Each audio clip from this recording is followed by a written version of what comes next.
Bonjour, ben voilà, aujourd'hui on va mettre les bandes de polo. Alors les bandes de polo sont des bandes qui sont, comment appeler ça, des amortisseurs, des protections, et on va les mettre de façon à embellir un petit peu le cheval et le protéger lorsqu'il va faire ses trois allures, le pas, le trot et le galop. Alors, on place la bande un peu en diagonale ici, et on va plier ce petit bord en haut. On place ce petit bord sous la première bande et progressivement on va descendre. Je tourne, je tire, je tends. Je tourne, je tire, je tends. Je tourne, je tire, je tends. Et là je descends un peu sous le boulet de façon à tenir le tendon, tenir le boulet, et puis je vais remonter. Je tourne, je tire, je tends. Voilà, et je vais m'arranger pour remonter au plus haut. Alors les bandes de polo font 3 mètres de long.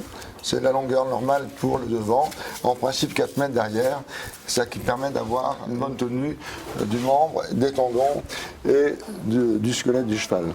La bande elle tient, elle est uniformément posée, les bords sont parallèles, tout est égal de chaque côté.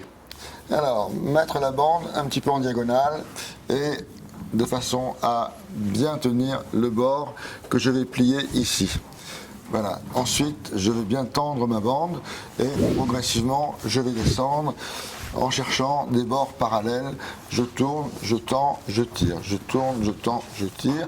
Et je cherche à ne pas avoir de pli sur le pied pour ne pas poser de problème avec les tendons. Je descends et j'enveloppe un peu le boulet par en dessous. Puis je vais remonter progressivement. De la même manière, je tourne, je tends, je tire. Voilà. Et on va arriver au plus haut du canon. Et voilà, et la bande est pratiquement mise. C'est un protecteur, c'est très épais, et finalement, lorsque le cheval trotte, il peut se donner des coups avec son sabot, et ça c'est un amortisseur, ça protège le pied du cheval.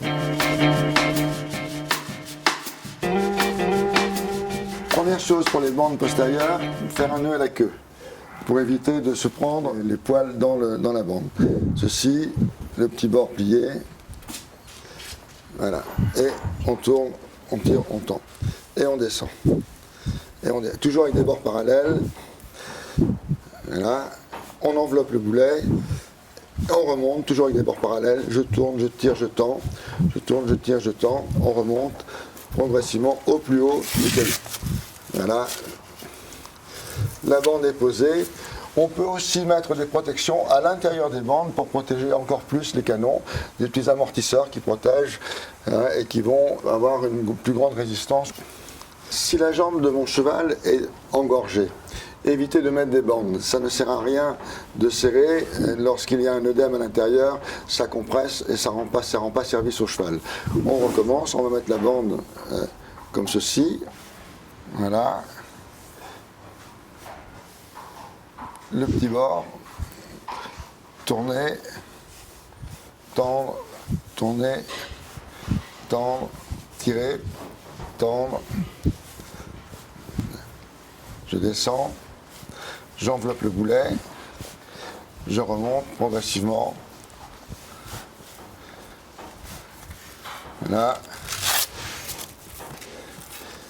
Et voilà la dernière bande posée. Pour le cheval, les 4 pieds sont faits, le cheval peut aller travailler sans problème.